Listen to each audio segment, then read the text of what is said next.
Multiple resources का use कर लेते हो। आपको कहीं इन सर का वीडियो, कहीं इस भैया का वीडियो, कहीं इस दीदी का वीडियो देखने लगते हो और उनका नोट बनाने लगते हो। तो अब वह टाइम है, जिस नोट को अपनी स्टार्टिंग से बना रखा है, जिस नोट को बनाने के लिए आपने कितनी एफर्ट किया था ना, तो उसी नोट को आपको लास्ट में रिवाइज करना चाहिए। मल्टीपल रिसोर्सेज, आप मल्टीपल जो मैराथन वीडियो होते देखते हो, उसमें जो मिस्टेक होता है उसे नोट कर लेते हो, बट उसे रिवाइज ही नहीं करते। Welcome back on my YouTube channel guys. Last few days में बच्चे सबसे बड़े मिस्टेक कर देते हैं, जिनके कारण उनका सिलेक्शन नहीं होता है। कहीं आप तो मिस्टेक नहीं कर रहे हो, और लास्ट में मैंने कुछ प्रो टिप्स आपको शेयर किया हूं, जिनका यूज करके आप किसी एक एम्स में आप सीट कंफर्म कर सकते हो आप। तो गाइस चलो चलते हैं, डिस्कस करते हैं लास्ट में क्या बच्चे मिस्टेक करते हैं। फर्स्ट मिस्टेक यह है कि आप अपने नोट्स को रिवाइज नहीं करते हो। मीन दैट जिस नोट्स को आपने पूरी लॉन्ग ईयर जर्नी से अपने हाथों से लिखा है, मीन दैट उस नोट्स को आप लास्ट में रिवाइज नहीं करते हो। आप इसमें क्या करते हो, मल्टीपल रिसोर्सेज का यूज कर लेते हो। आपको कहीं इन सर का वीडियो, कहीं इस भैया का वीडियो, कहीं इस दीदी का वीडियो देखने लगते हो और उनका नोट्स बनाने लगते हो। तो गाइस ऐसा मिस्टेक मत करो, क्योंकि अगर ऐसा करोगे तो आपके माइंड में जो ब्लूप्रिंट है ना, वो ब्लूप्रिंट नहीं बन पाएगा। इससे आपका इफेक्ट क्या होगा, आपको जो बोलते हो ना कि भैया मेरा पेपर में सडन क्लिक नहीं हुआ, यही रीजन है कि आप अपने नोट्स को ना बार बार रिवाइज नहीं किए हो। तो अब वह टाइम है, जिस नोट को अपनी स्टार्टिंग से बना रखा है, जिस नोट्स को बनाने के लिए आपने कितनी एफर्ट किया था ना, तो उसी नोट्स को आपको लास्ट में रिवाइज करना चाहिए। तो गाइस आपको अपने नोट्स को अभी जितना भी डेज है इसमें आपको अपने नोट्स पे ही रिवाइज करना चाहिए। सेकंड मिस्टेक, एनसीईआरटी का प्रैक्टिस नहीं करना। मीन एनसीईआरटी आपको पता है कि एनसीईआरटी ही सब कुछ है, आप भी तब भी आपको पता होते हुए भी आप एनसीईआरटी का क्वेश्चन प्रैक्टिस नहीं करते हो। मैं तो हमेशा ही क्लियर किया हूं, आपको बताऊं जो एनसीईआरटी का ऑर्गेनिक, इनऑर्गेनिक, बायो का, मीन इनऑर्गेनिक ऑर्गेनिक आपको इंटरेस्ट एनी हाउ स्किप नहीं करना है। आप यह नहीं करके बल्कि आप अलग अलग रिसोर्सेज का यूज करके क्वेश्चन प्रैक्टिस करते हो। पर गाइस आपको पता होना चाहिए जो क्वेश्चन आएगा ना, आपके एनसीईआरटी इंटेक्स्ट से ही क्वेश्चन आने वाला है। तो सेकंड मिस्टेक। थर्ड मिस्टेक क्या है कि इंपॉर्टेंट चैप्टर को रिवाइज नहीं करना। आप क्या करते हो कि लास्ट में पढ़ते तो हो, ऐसा नहीं आप नहीं पढ़ते हो, आपने पढ़ तो करते हो, बट आपको पता ही नहीं चलता है कि किस चैप्टर को हमें कितना प्रायोरिटी ऑर्डर में, किस चैप्टर को कितना टाइम डोनेट करना है, आपको यह भी नहीं पता होता। आप किसी भी चैप्टर, रैंडम चैप्टर को उठा लेते हो, उसको पढ़ना स्टार्ट कर देते हो। तो गाइस ये भी मिस्टेक मत करो। गाइस आपको अगर ये पता करना है कि कौन सा चैप्टर कितना इंपॉर्टेंस है, तो इसके रिगार्डिंग मैंने एक वीडियो शूट किया हूं, उसमें मैंने प्रॉपर डिकोड किया हूं कि फिजिक्स, केमिस्ट्री, बायो में लास्ट टाइम में आपको किस चैप्टर को कितना प्रायोरिटी देना है। तो जाओ मेरे यूट्यूब चैनल पे जाना, उस पर देखना, आपको काफी हेल्प मिलेगा।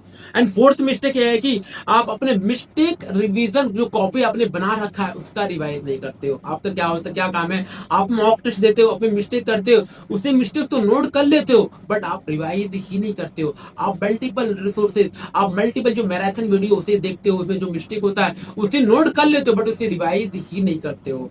फिफ्थ मिस्टेक, आप मिस्टेक रिवीजन है कि फिफ्थ मिस्टेक, आप मैराथन वीडियो को आप देखते हो। ठीक है, मैं नहीं बोल रहा हूँ कि लास्ट टाइम में मैराथन वीडियो देखना नहीं अच्छा नहीं है, अच्छा है, but guys first of all आपका जो नोट्स है ना उसे क्लियर होना चाहिए, नोट्स का क्वेश्चन अच्छे से होना चाहिए। और अगर मैराथन वीडियो या कोई भैया, दीदी या किसी सर का लेक्चर देख रहे हो, उसके देखने के बाद एटलीस्ट अपने नोट्स को एक बार रिवाइज कर लो। आपको लग रहा है कि नहीं नहीं, यह कंसेप्ट हमारे नोट्स में नहीं है, तो हाँ वह पॉइंट नोट कर लो अपने नोट्स में, रेदर देन आपको वह चीजें कहीं और नोट करना है, इधर उधर नोट करने तो बेटर यही है कि अपने नोट्स पे उसे ऐड ऑन कर लो। ये तभी होगा जब आप अपने नोट्स को बार बार पढ़ोगे। तो गाइस एक और प्रॉब्लम आपका होता है कि भैया आप बोलते हो कि भैया कि मेरा पेपर में 4 ऑप्शन में से 2 ऑप्शन एलिमिनेट हो जाता है, बट 2 ऑप्शन कंफ्यूजन होता है। रीजन पता है क्या है, यही रीजन है कि आप अपने नोट्स को बार बार नहीं देखते, आपको कंफ्यूजन हो जाता है कि नहीं यार इस ऑप्शन में ये वाला है कि नहीं है। अगर आप अपने नोट्स को अच्छे से किए होगे ना,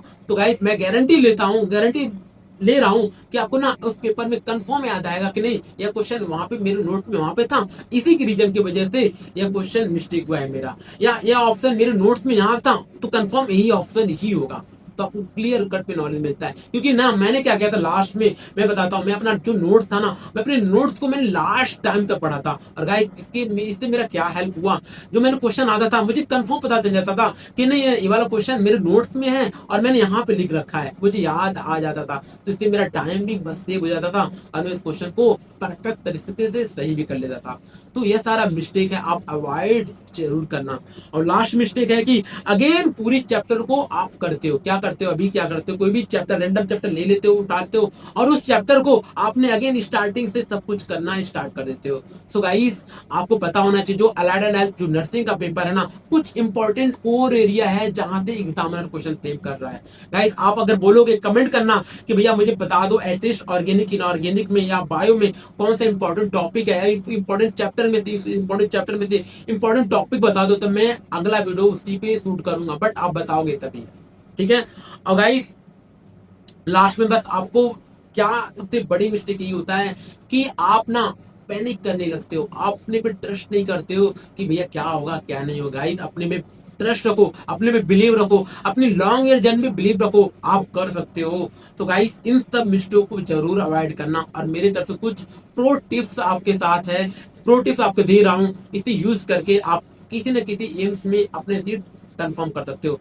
first important tip is that कि आपको एनसीईआरटी पे ही स्ट्रिक्ट रहना है। बायो में आपने स्टार्टिंग में जो भी चैप्टर आपने कर रखा है, आपने स्टार्टिंग में अगर जो भी चैप्टर क्वेश्चन आपको नहीं आ रहा था या जो भी लाइन में आपको प्रॉब्लम था, याद है आपने उस लाइन को अपने जो कॉर्नर पे जो स्पेस वहां पे नोट किए थे, तो उसी को ही रिवाइज करना है जो हाईलाइट कर रखे हो एनसीईआरटी में, चाहे ऑर्गेनिक इनऑर्गेनिक या बायो में आपने जो भी अंडरलाइन कर रखा है, जो भी चीजों को आपने अपने नोट्स में लिख रखा है, उसी को ही रिवाइज करना है। Second important point is that कि आपको जो एनसीईआरटी इंटेक्स्ट क्वेश्चन है ऑर्गेनिक इनऑर्गेनिक का, उसी को पहले एटलीस्ट कर लो, देन आप कहीं और जाओ, देन आप किसी भैया का, किसी दीदी का कोई और मॉक टेस्ट लगाओ। एटलीस्ट फर्स्ट आपको क्या करना चाहिए, ऑर्गेनिक इनऑर्गेनिक और बायो का जो भी इंटेक्स्ट क्वेश्चन है उसे कर लेना चाहिए। And third important point is that आपका जो मिस्टेक कॉपी है ना, जो मिस्टेक कॉपी आपका मिरर की तरह इस समय एक्ट करेगा, आपको बताएगा कि नहीं भैया मेरा क्वेश्चन मिस्टेक हुआ था ना, इसका मेन रीजन यह था कि कैलकुलेशन मिस्टेक था, उसका मेन रीजन था कि मेरा कंसेप्ट में क्लियरिटी नहीं थी, उसका मेन रीजन यह था कि मैंने उस समय क्वेश्चन को उसका जो आंसर था मैं भूल गया था। तो अब वो टाइम है, आपका जो रिवीजन कॉपी है ना उसे बार बार देखना चाहिए, बार बार रिवाइज करना चाहिए। फोर्थ इंपॉर्टेंट पॉइंट है कि जो आपका नोट्स है ना, जो मैं आपको स्टार्टिंग में बता देता हूँ कि सबसे ब्लंडर मिस्टेक, आपको नोट्स को ना आपको बार उसी को ही रिवाइज करना चाहिए। गाइस, अगर आप ऐसा करोगे ना, मैं गारंटी दे रहा हूँ आपके पेपर में काफी हेल्प मिलेगा। रियली गाइस, ब्लू प्रिंट आपके माइंड में फील हो जाता है, यह मुझे पता है, यह मुझे जानता हूँ, मैं तो कंफर्म जानता हूँ, क्योंकि मैंने ना अपने नोट्स को ना इतनी बार रिवाइज किया था ना, अपने चाहे बायो हो, चाहे ऑर्गेनिक हो, चाहे इनऑर्गेनिक हो, चाहे फिजिक्स को, मैंने हर एक क्वेश्चन को ना 5 से 6 बार कर रखा था, लास्ट में इसी को रिवाइज कर रहा था। इससे मेरा बेनिफिट क्या हुआ था ना, मेरे माइंड में ब्लू प्रिंट सेव हो गया था, और मुझे कोई भी क्वेश्चन आता था ना, मुझे पता चल जाता था मैंने एनसीईआरटी में या पेज कर रखा है, या मैंने इस क्वेश्चन को मैंने अपने नोट्स में इस पेज पे है। तो गाइस, अपने नोट्स को इस टाइम पे रिवाइज करना है। आप नो डाउट मैराथन वीडियो देखो, किसी भैया का वीडियो देखो, किसी सर का वीडियो देखो, किसी दीदी का वीडियो फॉलो करो, बट एटलीस्ट उस फॉलो करने के बाद अपने नोट्स को एक बार रिवाइज कर लो। समझ गया ना? तो इस चीज को अवॉइड मत करना, अपने नोट्स को लैक मत करना, उसे जरूर देखना, उसे जरूर पढ़ना। Then last point is that कि आपको रिवीजन में आपको पता होना चाहिए कि किस चैप्टर का क्या इंपॉर्टेंट वेटेज है। अगर आपको पता होगा ना कि नहीं सेमीकंडक्टर का इंपॉर्टेंट चैप्टर है, वहां से गेट से क्वेश्चन आ ही रहा है, तो आपको सेमीकंडक्टर उठाओगे, गेट का क्वेश्चन स्टार्ट कर दोगे करना, रेदर देन स्टार्टिंग से आप फिर से कर रहे हो, हर एक टॉपिक कर रहे हो, तो क्योंकि हर एक टॉपिक क्वेश्चन नहीं आने वाला है, तो आपको लास्ट में भी पता होना चाहिए कि किस चैप्टर का क्या इंपॉर्टेंट प्योरिटी ऑर्डर है। अगेन मैं आपको बता रहा हूँ, अगर आपको चाहिए कि भैया नहीं प्लीज बता दो ऑर्गेनिक इनऑर्गेनिक और फिजिकल में और फिजिक्स में एंड बायो में इंपॉर्टेंट चैप्टर में टॉपिक ऑर्डर टॉपिक बता दो, मैं अगला वीडियो में उसी पे शूट करूंगा, बट एटलीस्ट आपको बताना पड़ेगा। एंड लास्ट इंपॉर्टेंट पॉइंट यह है कि आपने याद है आपको, आपने स्टार्टिंग में जो भी क्वेश्चन, जब आपने स्टार्टिंग क्लास में क्वेश्चन कर रखे थे, सर क्या करते थे, कोई क्वेश्चन देते थे, उसमें आपको कुछ टाइम दे देते, कुछ टाइम में आपने यदि क्वेश्चन कर लेते थे तो उसको टिक मार देते थे, और जो भी क्वेश्चन आपसे नहीं होता था आपने 1 स्टार 2 स्टार 3 स्टार मार कर रखा है।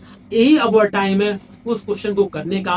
तो आप जाओ, अगर आपका क्वेश्चन को लग रहा है कि नहीं मुझे और ज्यादा क्वेश्चन करना है, तो उसी क्वेश्चन को जाओ एक बार और ये अटेम्प्ट करो और उसी क्वेश्चन को करो। और लास्ट इंपॉर्टेंट पॉइंट है कि आपको अगर ज्यादा क्वेश्चन करना है तो आप क्या करो, नीट का लास्ट 2 ईयर से 3 ईयर क्वेश्चन उठाओ और उसी को प्रैक्टिस करो। बस गाइस, आपको लास्ट में बस इतना ही करना है। और अगर एक और बात है कि मैंने जो भी इंपॉर्टेंट मिस्टेक आपको स्टार्टिंग में बताया था उसे प्लीज मत करना, अवॉइड उसे करना। अगर आप ऐसा किए ना तो आपको काफी दिक्कतें हो जाएंगी सिलेक्शन लेने में। और मैंने लास्ट में जो प्रो टिप्स बताया अगर उसे फॉलो कर गए तो गाइस आपका तो एक सीट कंफर्म है। बट अगर आप अच्छे से कर गए तो आपका एम्स दिल्ली की एक सीट पक्की हो जाएगी, चाहे नर्सिंग की चाहे पैरामेडिकल की। तो आप सोच लो आपको क्या डिसीजन लेना है, कि आपको मिस्टेक अवॉइड करना है कि मिस्टेक को रोकना है, मिस्टेक करना है। और गाइस एक बात और है, आप मुझे कमेंट में बताना जो भी मैं बताया हूँ। आपको अगर वीडियो चाहिए तो मुझे बताना, उस पर हम वर्क करेंगे और वीडियो को जरूर शूट करेंगे नेक्स्ट वीडियो पे। और guys stay tuned and subscribe my channel, और जो भी कुछ भी आपको लगे मुझे बताना, मुझ पर वर्क करेंगे। गाइस मिलते हैं अगले वीडियो में। Bye bye, take care.